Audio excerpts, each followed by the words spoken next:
বলেন, আমি 7 আসমান 7 জমিন বানাইলাম। আমি রব্বুল আলামিন যখন আবার ইসরাফিলকে হুকুম করে দিব, ইসরাফিল যখন তার সিংহাটার মধ্যে ফু দিয়ে দিবে, এমন একটা ভূমিকম্পনের তৈরি হয়ে যাবে, এমন একটা জালজালা তৈরি হয়ে যাবে, আল্লাহ রাব্বুল আলামিনের আসমানটা জমিনের ভিতরে ভেঙে ভেঙে পড়বে। পড়েন আল্লাহু আকবার। রব্বুল আলামিন বলেন, ওয়া ইদাল কাওয়াকিবু ইনতাসারাত, আমি আল্লাহ আসমান বানাইয়া ক্ষান্ত হই নাই। আসমানের ভিতরে তারকা দিয়ে আসমানকে লাইটিং করলাম। আমি রব্বুল আলামিনের হুকুম যেই দিন এসে যাবে, আল্লাহ রাব্বুল আলামিন বলেন, আসমান থেকে তারকাগুলা খসে খসে জমিনের মধ্যে পড়ে যাবে। পড়েন আল্লাহু আকবার। আমার ভাইয়েরা, রব্বুল আলামিন বলেন, ওয়া ইদাল কুবুর বুসিরাত, যেই দিন আমি রব্বুল আলামিন হুকুম করলে ওই দাফনকৃত লাশগুলা কবর থেকে ভেদ করে উঠবে। আল্লাহ রাব্বুল আলামিন বলেন, ওই দিনটাকে আমি কিয়ামত হিসেবে ঘোষণা করে দিলাম।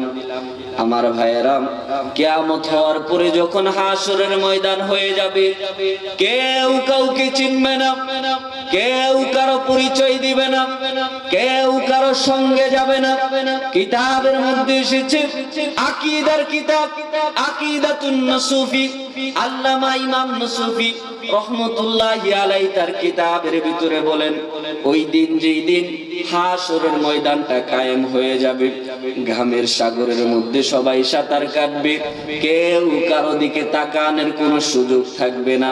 হাসরের ময়দানে সমস্ত হাসরবাসী উলঙ্গ অবস্থায় উঠবে, কারো পোশাকের কোনো ধ্যান খেয়াল থাকবে না। ওই কঠিন ময়দানে মহাশরে সবাই যখন নাফসি নাফসি বলবে, ওই ময়দানে মহাশরে সমস্ত হাসরবাসী গিয়ে একজন নবীর কাছে তারা গিয়ে তাশরীফ আনবেন। ইয়াতুনা আদম নবিয়্যিনা আলাইহিস সালাতু ওয়াস সালাম, সমস্ত হাসরবাসী সর্বপ্রথম যাবেন আদম নবীর কাছে। পড়েন সুবহানাল্লাহ। আদম নবীকে গিয়ে সমস্ত হাসরবাসী বলবেন, ওগো আমাদের আদি পিতা আদম আলাইহিস সালাতু ওয়াস সালাম, আমরা দুনিয়ার জমিনে অন্যায় করেছি, ভুল করেছি, জুলুম করেছি, অত্যাচার করেছি। আজকে হাসরের ময়দানে কেউ কারো পরিচয় দিচ্ছে না। আমি আমার স্ত্রীর কাছে গিয়েছি, সন্তানের কাছে গিয়েছি, বাবার কাছে গিয়েছি, বন্ধুর কাছে গিয়েছি, কেউ আমাকে আজকে পরিচয় দিয়ে স্বীকার করে নাই। আপনি তো আমাদের আদি পিতা, আপনার কাছে আসলাম, আপনি আজকে হাসরের ময়দানে সুপারিশ করেন। ওই দিন আদম নবী বলবে, লাস্তুলাহা, লম্বা রেওয়ায়েত সংক্ষিপ্ত করতেছি। সমস্ত নবীদের কাছে যাওয়ার পরে এক এক করে সুম্মা আদামা, সুম্মা নূহা, সুম্মা ঈসা, সুম্মা ইব্রাহিম, সুম্মা ইসমাইল, সুম্মা ইসহাক, সমস্ত নবীর কাছে যাবে। যাওয়ার পরে হযরত ঈসা নবী বলবে যে আজকে হাসরের ময়দানে কারো শাফায়াতের অনুমতি প্রথমে হবে না, তোমরা একজনের কাছে যাও। সমস্ত হাসরবাসী বলবে, কার কাছে যাব? তখন তারা একজনকে দেখা দিবেন, তিনি হচ্ছে আমার আপনার নবী। পড়েন সুবহানাল্লাহ। আমার ভাইয়েরা, সমস্ত হাসরবাসী দৌড়ে যখন আমার নবীর বারগাহের মধ্যে হাজির হবে, সমস্ত হাসরবাসী দেখবে আমার নবী ফায়াজহাত তাহতাল আরশে মাকামি, আমার নবী আল্লাহর আরশে মাকামের ছায়ার নিচে সিজদারত অবস্থায় আছে। পড়েন সুবহানাল্লাহ। এখন সমস্ত হাসরবাসী একটু সাহস পাবে যে আজকে কেউ কথা বললো না, আজকে কেউ আমাদের জন্য সুপারিশ করলো না। একজন আছে, সবাই বলতেছে নাফসি আল্লাহ, নাফসি আল্লাহ। আমরা এমন একজনকে দেখলাম যিনি সিজদার মধ্যে আছে, অবশ্যই অবশ্যই তার কোনো চিন্তা নাই, পেরেশান নাই। আমার নবীর হাসরে কোনো চিন্তা আছে নাকি? এখন একদল বলে যে হাসরের ময়দানে তো নবীরই খবর থাকবে না। পরে নাউজুবিল্লাহ। এই কিতাব তাদের ভিতরে পড়ানো হয়। আকীদাতুত তাহাবী, আকীদাতুন নসফি খুলে দেখতে পারো মোল্লা। যেই মোল্লা বলে হাশরের ময়দানে আমার নবীর কুল কিনারা থাকবে না, হুশ থাকবে না, তাকে আমরা মোল্লা বলতে রাজি। আপনারা তাদেরকে মোল্লা বলতে রাজি আছেন? আমার ভাইরা কিতাব নোট করতে পারো, তোমাদের কিতাব বড় বড় দারুল উলুমের ভিতরে গিয়ে দেখতে পারো আকীদাতুত তাহাবী আছে। আমি বলে দিচ্ছি, খুলে দেখো, ওই জায়গার ভিতরে বিস্তারিত হাদিস। সমস্ত উম্মতরা গিয়ে দেখবে আমার নবী আল্লাহর আরশে মাকামের নিচে সিজদারত অবস্থায় আছে। পড়েন সুবহানাল্লাহ। সমস্ত উম্মতরা গিয়ে দেখবে নবী যখন সিজদা দিচ্ছে, তারা বলবে আমরা শুনি একটু। ওই ব্যক্তি যিনি আজকে হাশরের ময়দানে কোনো চিন্তা করতেছে না নিজের জন্য, সমস্ত নবীরা পর্যন্ত হাশরের ময়দানে কাউকে বলতেছে না যে আমি প্রথমে সুপারিশ করব। আমার নবীর কান মুবারকের কাছে গিয়ে মুখ মুবারক লাগিয়ে, কান মুবারক লাগিয়ে হাশরবাসী শুনবে আমার নবী বলতেছে রব্বি হাবলি উম্মতি। বলেন সুবহানাল্লাহ। এখন উম্মতের সাহস বেড়ে গেছে যে আজকে ময়দানে মহাশরে উম্মতি বলার জন্য একজন আছে। কয়জন আছে? তিনি আর কেউ নয়, জামানার মুজাদ্দিদ মহিউস সুন্নাহ, যার জিন্দেগি ভর ঈমানের পরিচয় দিতে গিয়ে আমার নবীকে বুঝিয়ে গেছেন। বলেন সুবহানাল্লাহ। আলা আলা ঈমান আলিমাল্লা মুহাব্বাত লাহু।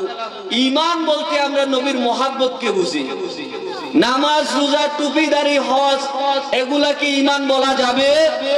এগুলা হচ্ছে আমল।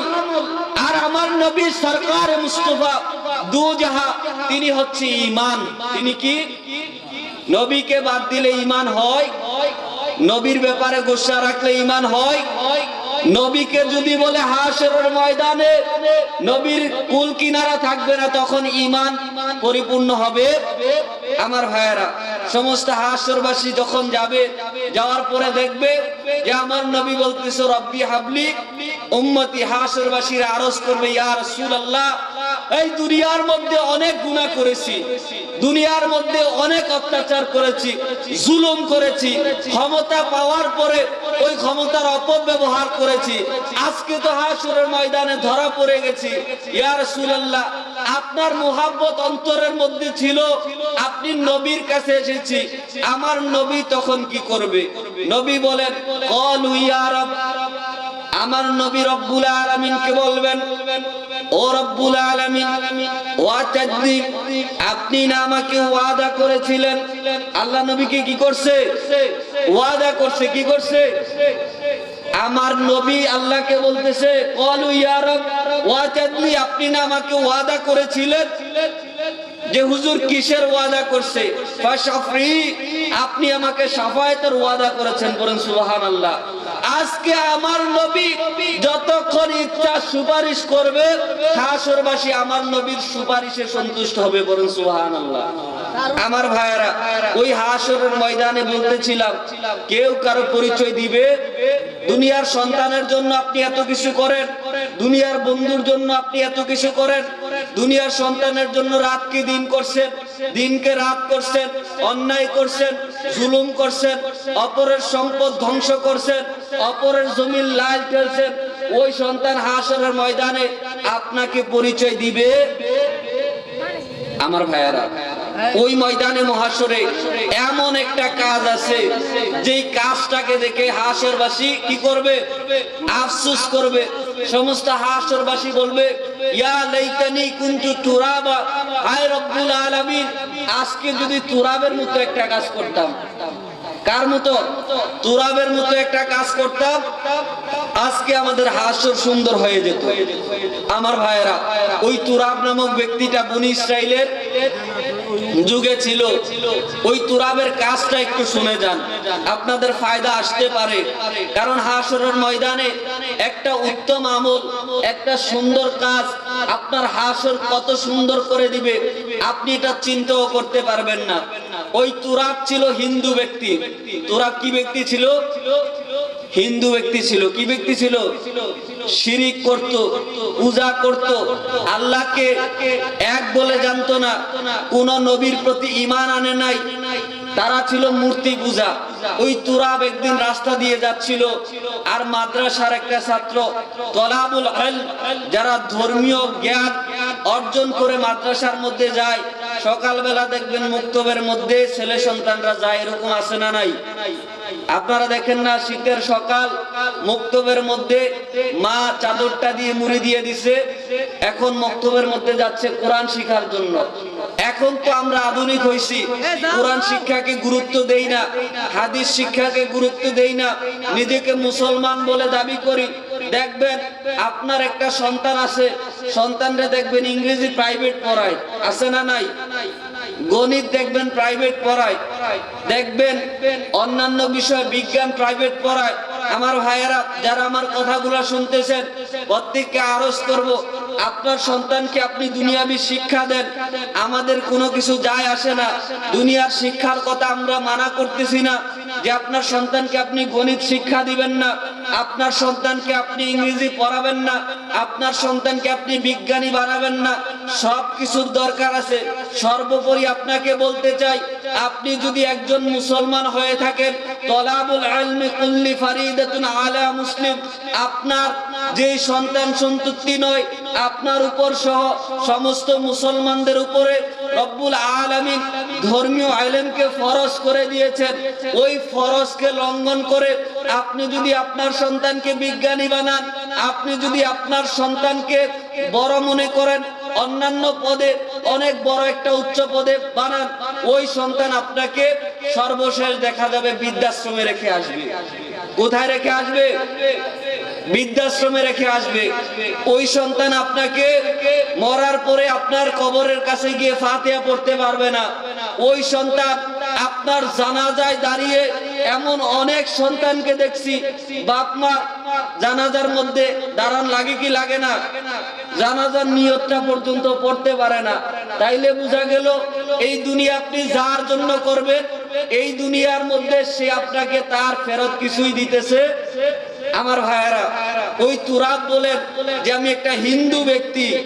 আল্লামা ইমাম আশরাফ আলী তার লাতায়েফ আশরাফের ভিতরে লিখেছেন যে তিনি যখন রাস্তা দিয়ে যাচ্ছেন, মাদ্রাসার ছাত্ররা তখন রাস্তা দিয়ে যাচ্ছে, হঠাৎ করে দেখবেন ছোট্ট কচি কাঁচা মাসুম বাচ্চারা যখন রাস্তা দিয়ে চলাফেরা করে, তাদের হাত থেকে কলম পড়ে যায়, তাদের হাত থেকে বইগুলা পড়ে যায়, তাদের বিভিন্ন সরঞ্জাম রাস্তার মধ্যে পড়ে যায়। ওই তুরাব নামক ব্যক্তিটা যখন দেখলেন একজন তুল্লাব, একজন ছাত্র যখন যাচ্ছে, তার হাত থেকে যখন কলমটা পড়ে গেছে, ওই তুরাব হিন্দু ব্যক্তি, যদিও সে হিন্দু, সে ধর্মের কথা চিন্তা না করে একটা মাসুম বাচ্চাকে মোহাব্বত করে তার কলমটা মাটি থেকে তুলে দিছে। পড়েন না সুবহানাল্লাহ। সে ধর্ম তার হিন্দু, একটা মুসলিম ছাত্র যাচ্ছে, এই কথা চিন্তা করে নাই। মানুষ হিসেবে, যদিও সে হিন্দু, মানুষ হিসেবে কলমটা তুলে দিছে। ওই বাচ্চাটার হাতের মধ্যে আল্লাহ রাব্বুল আলামিন বলেন, তার এই কাজটাকে আমি রব্বে কারীম এত পছন্দ করেছি, এত ভালো লাগছে আমার কাছে, তার নামে আমি কোরআনের ভিতরে আয়াত নাযিল করে দিলাম। বলেন সুবহানাল্লাহ। আল্লাহ বলেন, ইয়া লাইতানি কুনতু তুরাবা, হায় হাসরবাসী, তোমরা আফসোস করবে যে কাল হাসরের ময়দানে ওই তুরাব যেই মাদ্রাসার ছাত্রকে সহযোগিতা করেছিল, কলমটা তুলে দিয়েছিল, আজকে যদি তোমরা একটা ভালো কাজ করতে এরকম, তাইলে বোঝা গেল আমরা ভালো কাজের জন্য হাসরের ময়দান আটকাইব। কোন কাজের জন্য? নামাজির দেখবেন অভাব নাই। মসজিদ গুলার মধ্যে যান, দেখবেন নামাজ পড়তে পড়তে নামাজের ভিতরে কপালে দাগ ফেলাই ফেলছে, এরকম আছে না নাই? দেখবেন মসজিদের প্রথম কাতারের নামাজি গুলা ম্যাক্সিমাম হয় সুদখোর, ম্যাক্সিমাম হয় ধোঁকাবাজ, ম্যাক্সিমাম হয় অপরের সম্পদ গ্রাস করছে। এটা আপনাদের সমাজে না থাকতে পারে। বর্তমানে নামাজের প্রতিযোগিতা চলছে, আমলের প্রতিযোগিতা চলছে। এখন একদল বলে, রেজবিরা বলে নামাজ পড়া লাগবে না, এরকম বলে কি বলে না?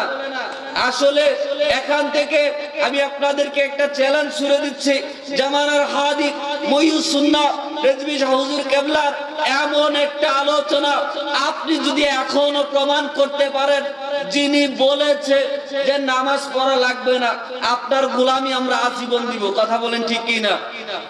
আর নামাজ তো ওই ব্যক্তি পড়বে যেই ব্যক্তি ঈমান আনবে, যেই ব্যক্তি অন্যায় থেকে নিজেকে বিরত রেখে যখন একটা সেজদা দিবে, একটা ভালো কাজ করবে, ওই ব্যক্তির হাসরের ফয়সালা হয়ে যাবে। আমার ভাইয়েরা, এখন দেখবেন নামাজও আছে, সুদও আছে, নামাজও আছে, ঘুষও আছে, নামাজও আছে, দেখবেন আবার অন্যায়ও আছে। আছে না নাই? অন্যায়ও ছাড়তে পারতেছে না, নামাজও ছাড়তে পারতেছে না। কারণ সমাজের ভিতরে বড় লোক নামাজে না গেলে হুজুর বলবে, সমাজবাসী বলবে নামাজে যায় না।